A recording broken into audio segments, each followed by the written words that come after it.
Hi, guys, and welcome to the weekly fundamental podcast. I am Rini Mehta. Guys, our global peers have been facing corrections since quite some time now, and spooked by rising bond yields and oil prices, it seems Indian markets are now echoing the global sentiment. This is because Indian markets followed most global equity markets in decline, as the US Fed indicated the withdrawal of accommodative monetary stimulus and raising of interest rates to tackle persistent high inflation.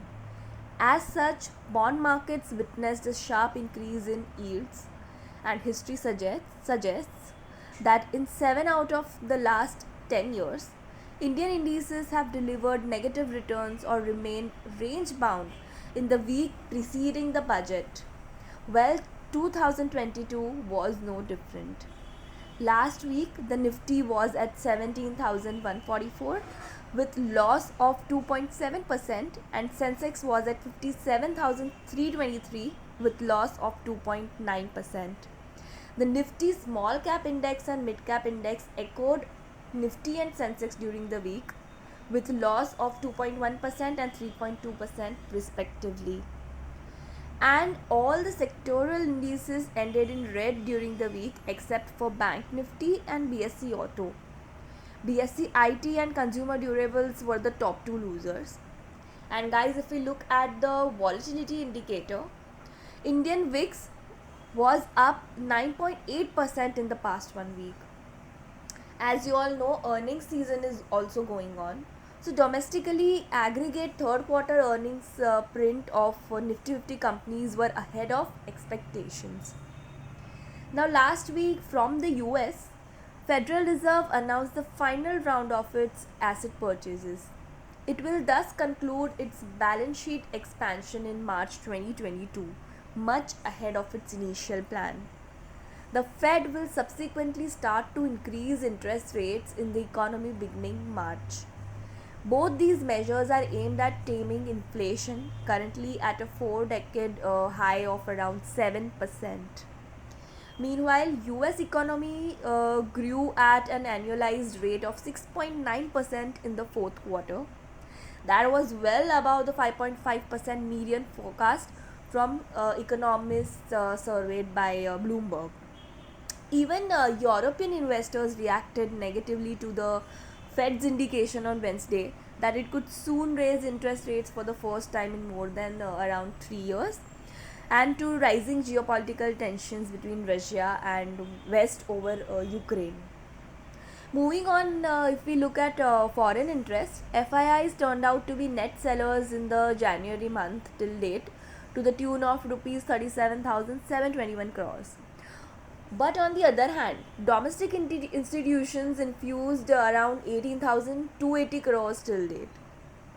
So guys, in the coming week, the central bank's determination to curb high inflation and resultant Fed's commencement of asset tapering after hiking borrowing costs will keep equity markets volatile. With rising crude oil prices and inflation, we expect FPI flows in emerging markets including India to remain volatile. Additionally, investors' focus will be on upcoming union budget and state elections in India. Now coming to the top stock picks, our pick of the week is GMR Infra. The past decade has helped GMR Airports take out regulatory dependence and build key capabilities. The next decade would see the company take out business risks and financial leverage of its existing portfolio, with 35 years of concession remaining. The stage is set for GMR Airports to add new concessions as it leverages the current momentum towards airport privatization in the Southeast Asia. So we initiated coverage on GMR Infra after demerger with fair value of rupees 48 including a 10% add-on platform value. Now if we look at the key results update, Shriram Transport Finance had a blockbuster quarter, guys. Shriram Transport Finance reported a strong set of numbers with quarter-on-quarter loan book acceleration, net interest margin expansion, as well as reduction in expense ratio along with improvement in stressed loans.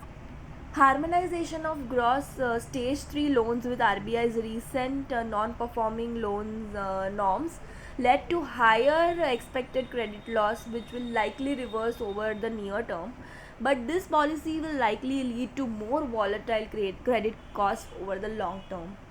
So we upgrade to buy from add rating post the sharp stock correction and revise fair value to rupees 1700 from 1650 earlier.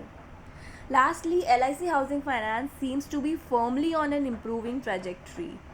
LIC Housing Finance's strong performance across business parameters in third quarter provides visibility to a positive trajectory from here, with the worst clearly behind us.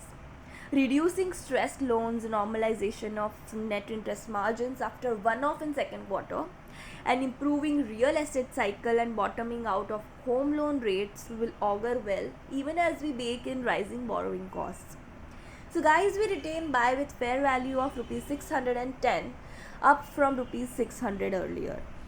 For more details on our recommendations, visit research section of Kotak Securities website or do follow us on Telegram channel. That's all for today, guys. See you again next week with more updates. Happy investing and thank you.